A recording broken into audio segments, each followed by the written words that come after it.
Hi guys, welcome back to my channel, The Inked Reader. Today I am finally doing this update, if you want, of my first read of Berserk. So I discovered Berserk in 2022.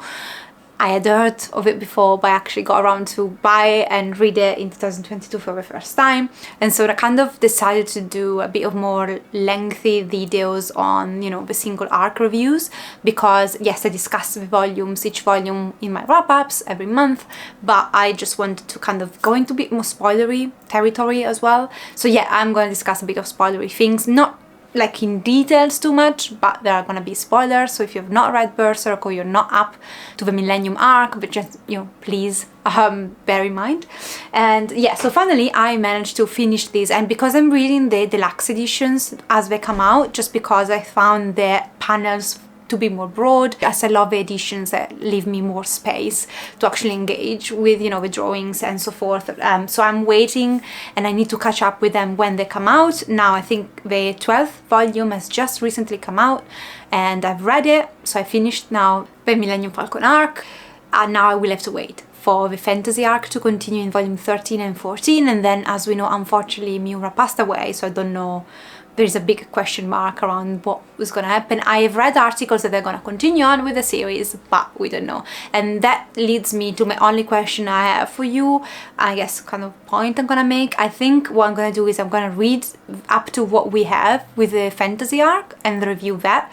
And then eventually, if we will either continue, and again, I guess there is a lot of debate in should it continue, because this is Miura's work, if it makes sense. So it's not going to be exactly the same, is it? And there's no way around it. So if it ever works, whether, it's a good thing, a bad thing, I don't know. I can't judge at this moment in time. I will read them for sure, but I think I want to kind of, wrap up with the last volumes whenever I get around to it, probably by the end of the year, because I think volume 13 is going to come up in March, and probably 6 months after or something of the sort, volume 14, and the final one is going to come up. This is to say, probably this is one of the second to last chats we're going to have for this year around Berserk arcs specifically. Now, I did take some notes, because with the Conviction arc I didn't take notes. That video was probably a bit all over the place, but my notes are quite shitty notes, as you could see. I didn't do a good job with that. I did a better job with the last two volumes, because I actually took notes from my phone. So what I'm gonna do is I'm gonna get through all the points I want from these notes, and then kind of review the last volume, the last issue of the Millennium arc. I'm calling Millennium because it's a long title, so I'm just gonna go with Millennium. So yeah, I'm gonna kind of spend a bit of time on the end of the arc.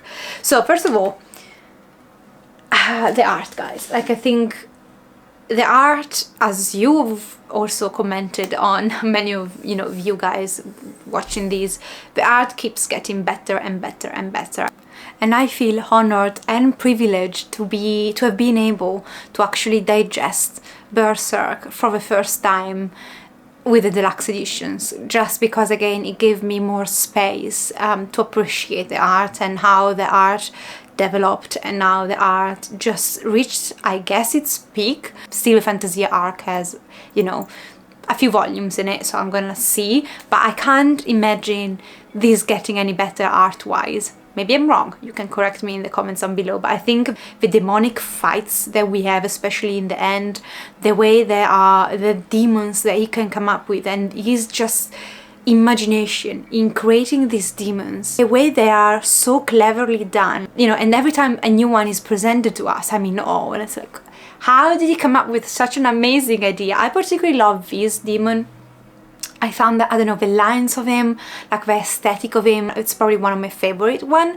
But every time a new monster comes out, it's got something that reminds, the Apostoles. So, you got the kind of trend, but they are so unique, so new. And I like how, there are themes, and, you got the monsters of the waters that are based on, water creatures and so forth. And I love that. I love the creativity of this man, the mind of this man, and also like his fight scenes, especially in the last volume, so volume 34.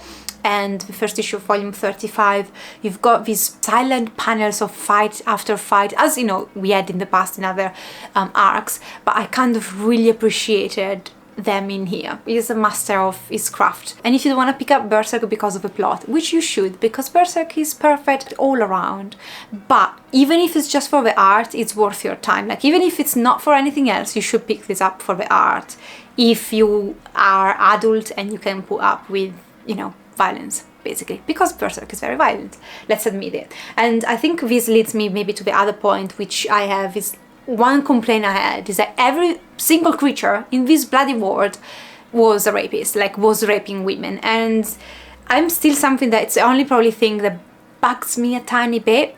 However, we had plenty of discussions in the comments where you guys, you know, there are a lot of opinions and a lot of things that you told me on why Miura was doing that, which is depicting the worst word, the most depraved, the biggest sin you can come up with, which is violence against women and children. Fair enough. So I get it. It's just, I guess I got a bit fed up on the amount of explicit rape scenes that we have. After the eclipse, after that devastating moment in my life that it's branded in my mind, and I will never forget the experience of reading that for the first time.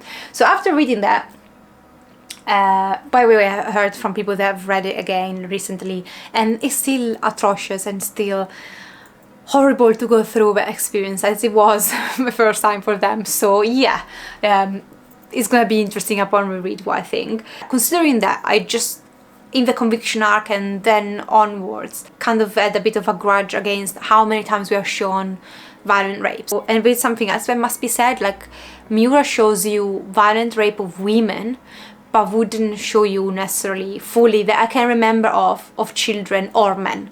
So if a man is getting raped, or like a child, you know, thank God for that, I'm not complaining about that, but I think it's a bit curious though that he thinks it's okay to show us full panels of women being raped, you know, explicit shit scenes, panels upon panels of the actual, you know, act, but not for, you know, the other two. And I'm not asking for them, I'm just saying that, you know, something must be there. Like, there is a, in my opinion, it might be personal opinion, there's a bit of bias where, you know, what he thinks is okay to show, what is, where he draw the line. I found it interesting, you know, the fact that he draws the line there.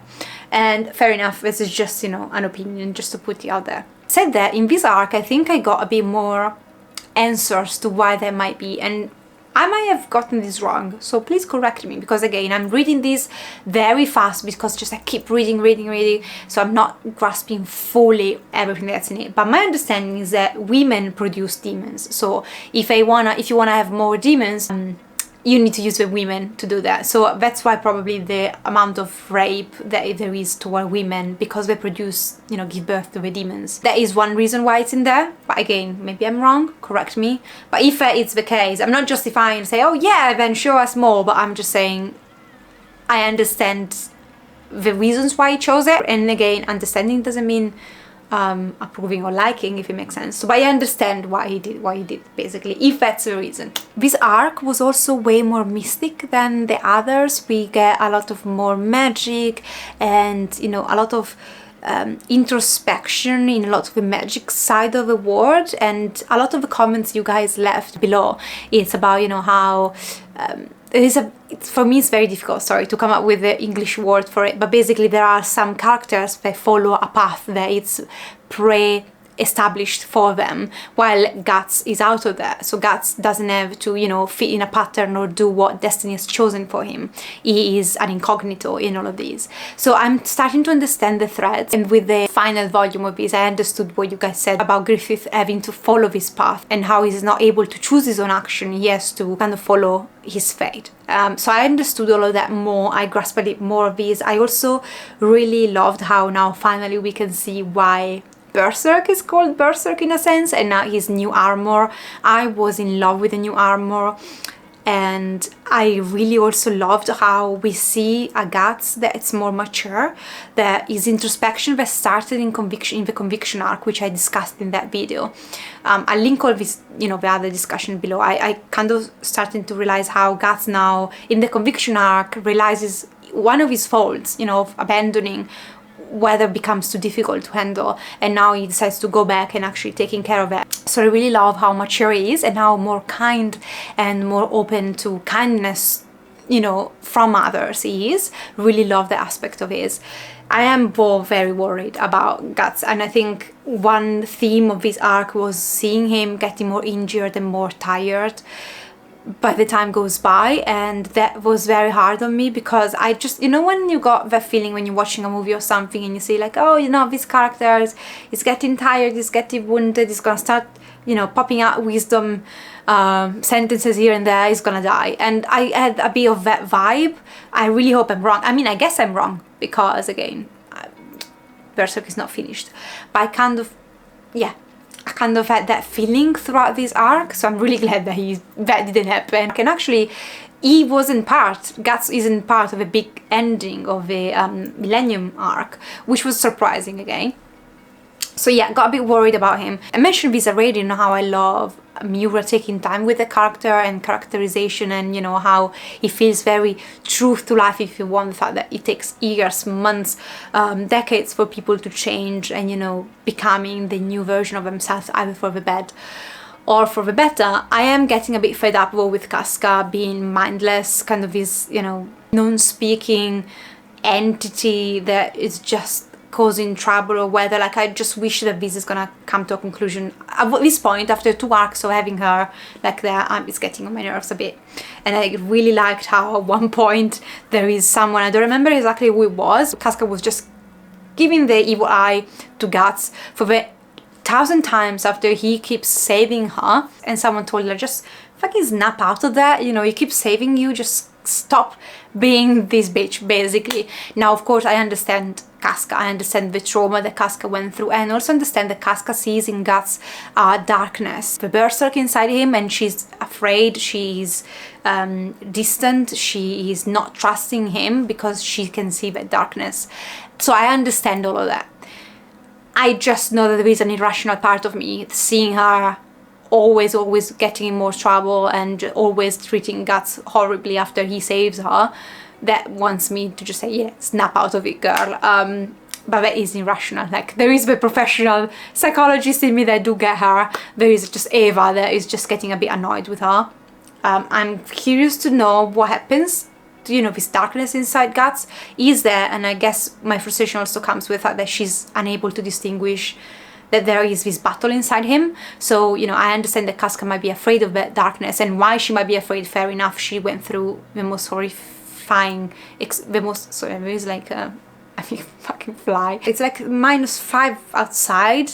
Like, why don't you all die in this season? Anyway, sorry about that. So I understand that she's conscious and cautious and not happy with, you know, this dark entity inside Guts, but at the same time it's frustrating for her not to be able to see the other side. So yeah, I really got a bit more attached to the side characters. I really love Serpico and Farnese. I really love them. There is a part in this arc where Farnese leaves them and go back to this kind of aesthetic life. There are balls and everything. I love that part. I love the new captain. It's kind of like, you know, the fiancé of Farnese, and I really love how medieval that was, that part, and the ball and the monsters and Guts coming, and everybody's in love with Guts, which I get, I know, I understand. All of these things just really popped in my mind now, even without even not looking at my notes. Something that just kept popping in my mind. But yeah, no, sorry, I had to go back to my notes.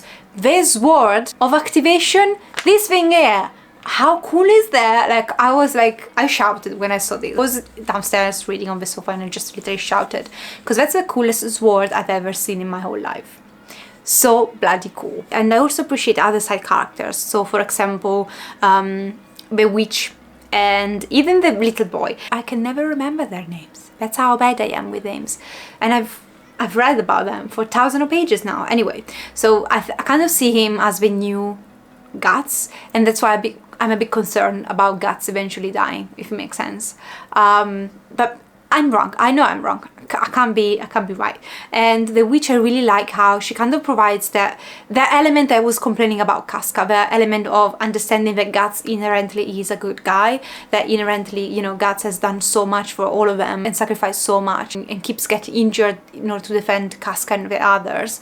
But she can also see the darkness within him. But instead of being afraid, she's just cautious and tries to protect Guts against it. And so I really like her because I think she provides what it's lacking from Casca in a sense.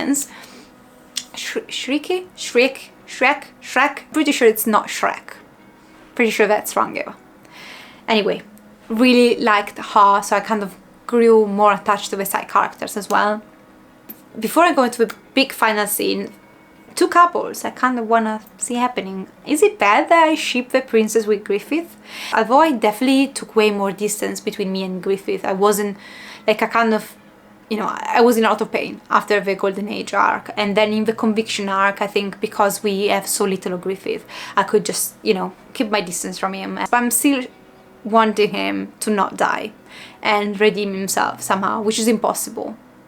But I still want it, and I think that's why Miura is so good, because I'm gonna be in pain forever, basically, because of Griffith. Like, there is no redemption for all the awful shit he has done, but a part of me still wishes. Makes sense. And so yeah, him and the princess, I thought it was very cool how he saves her and takes her out on this like huge bed and fly on the sky. Really like that chapter.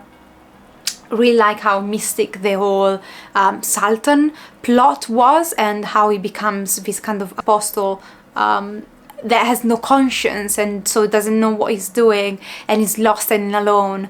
And so I really loved that character, really loved him as a bad guy and how that was solved. But I also like that it's happening during this, you know, the Sultan losing his mind and transforming and basically kind of almost bringing the end of the world, and how the hunter, the demon hunter, and Sonia, I really like them together. I don't know, I really like the hunter. Is probably one of my favorite demons in terms of also drawing, so I really like them together. I have not understood fully Sonia's role, but I guess we'll probably see more of her. And yeah, to describe like the volume 34 and the first issue of volume 35 that concludes then, you know, the Millennium arc. Now that I can see Griffith's fate, I kind of like it. I think I kind of like how he has ended up. I really love, ultimately, for how much awful I know that would be, the idea of having a world where fantasy is real, where, you know, your imagined world or your legends, your myths become all real. And of course I understand that if that was the case, you know, monsters would be real too, fair enough. But you know, me as a book lover, someone who's loved fantasy since I could basically read, for me, there is like an appealing side of having a fantastical world now becoming, you know, coming to life. So here I am, you know, my usual conflicted self, loving it while understanding that is wrong and there are going to be a lot of trouble because of it. And I also really loved how humans and demons in the end come together for a common goal, and that kind of social commentary of, you know, going past biases, going past prejudice, just to be strong together against a common enemy. I really kind of touched my heart, that thing. And again, I know it's bad guys and I shouldn't be feeling that feelings. Like, I think Miura wanted me to feel those feelings, and I just do. I really love that. I found it particularly touching, and I am aware that probably is a mirage and will turn out for the worst, but let me enjoy it while it lasts, okay? And I'm gonna kind of finish this video with this, and I, you know, something that I've already praised Miura for, but I do love how Miura creates these perfect bad guys, because he creates a mirage and he makes the bad guy looks bloody good. For example, in Griffith's Path of Destruction, he creates the illusion that Griffith is actually someone who creates, is someone who's like godlike. He makes new things, he brings life in a sense. And Griffith keep being the anti-hero, and we keep, you know, envisioning him in a certain way. We keep putting hope on him. Although he's a pretty simple guy at core, I keep adding layers to him that I'd like for him to have. So it's like it's an illusion that it's there, and I keep adding stuff I want to see of Griffith and convincing myself that it's the real Griffith, or at least it's part of a real Griffith. Putting our dreams and vision on this guy who's at its core, it's probably pretty empty, just following what he's predestined to do. It's not even his his choice, but his fate has been chosen by a greater power. And yeah, he shines so much that he makes us forget that this is all happening. And so the illusion continues. So yeah, I am actually sad. I wish the fantasy arc at least was concluded, but correct me if I'm wrong, but I think he died before concluding the arc. I don't know, Berserk is definitely the GOAT, is definitely the greatest of all time. I do want to reread eventually. Maybe, you know, I will probably look for all your comments before I eventually gonna reread Berserk, because I think, you know, you guys have your own perspective on it, or you kind of highlighted so many aspects that I might have missed devouring the material rather than just really taking my time with it. And I think it's fine as a first read. I think it's fine for me to just digest it as at the pace I want to digest it. But then eventually I like to, you know, go through your comments and all your point of view and all the things you highlighted that I might have not noticed, and just reread it while being conscious of all of those nuances and things in the series. So I will eventually reread these. Yes, I will probably finish Berserk, whether it's out this year, and make out one last video of these. Let me know if you want to see for other series of, you know, manga series. I was thinking about doing probably a Chainsaw Man review like this. I think it's helpful and it creates a bit more discussion, you know, down in the comments. So yeah, if you're new, I would love for you to subscribe. I do make videos about books as well as comics. Let's chat in the comments down below about the Millennium arc. And yeah, thank you so much for watching, guys. Take care of yourself, and I'll see you next time. Ciao!